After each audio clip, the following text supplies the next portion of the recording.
Au printemps 1871, un incendie ravagea un château à Issy-les-Moulineaux. À l'époque troublée de la Commune de Paris, personne ne posa vraiment de questions. On dit simplement que le feu faisait partie du chaos.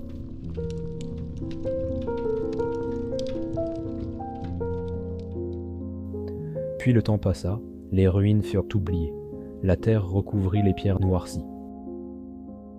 Jusqu'en 1930, en fouillant les décombres, on découvrit une pièce étrange.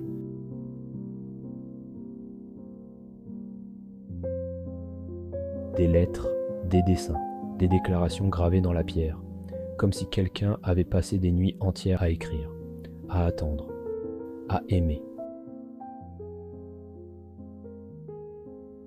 C'est ainsi que l'on commença à s'intéresser de plus près à l'histoire du château et à un soldat que personne n'avait vraiment remarqué. En 1870, pendant la guerre contre la Prusse, quelques soldats s'étaient réfugiés dans ce vieux château pour échapper à l'invasion. Un château fatigué, aux escaliers qui grinçaient et aux fenêtres tournées vers Paris. Un château qui avait vu passer les siècles et les murmures de l'histoire. Parmi ces soldats, il y en avait un dont le nom s'est perdu. Un soldat qui dormait peu, qui restait éveillé la nuit pour monter la garde pendant que les autres dormaient. Il parlait pour tromper le silence.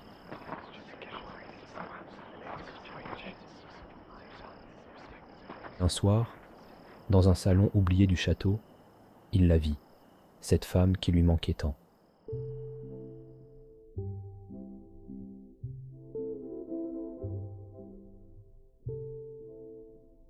Il commença à lui écrire. Des lettres maladroites, des poèmes discrets, des mots pour quand il la reverrait. Il racontait ses journées, ses pensées, ses rêves. Il lui confiait ses peurs.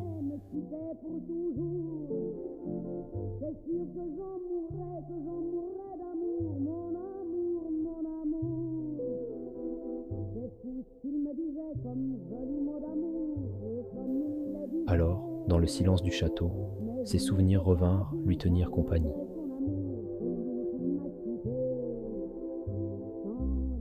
Un jour, sans que personne ne s'en aperçoive, il transforma une pièce entière pour elle.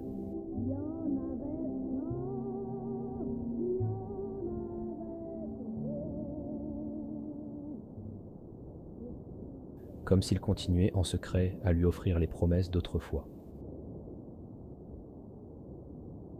Pour lui, elle était déjà tout. Sa présence réchauffait les nuits froides et les couloirs vides.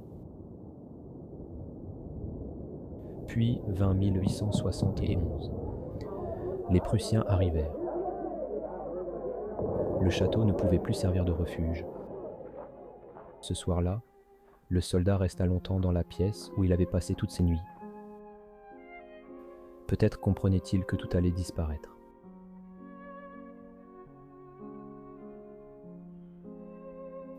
Le château prit feu. Les flammes montèrent selon, le long des murs, comme une dernière déclaration d'amour.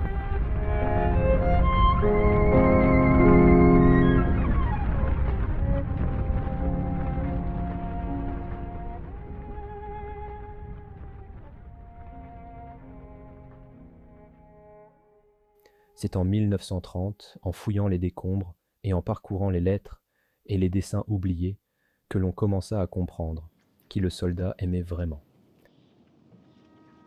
Celle qu'il croyait toucher, qu'il croyait voir sourire sous les arbres. La femme pour qui il avait passé tant de nuits à écrire, tant de jours à l'imaginer, n'avait jamais existé de la manière dont il la vivait.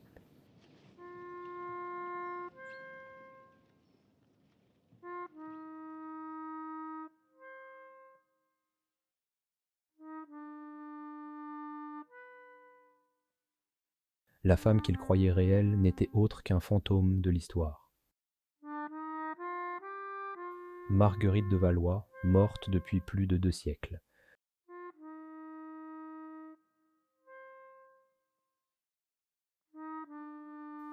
Elle brûlait encore, invisible, silencieuse, entre les murs du château qu'il avait aimé jusqu'au dernier souffle.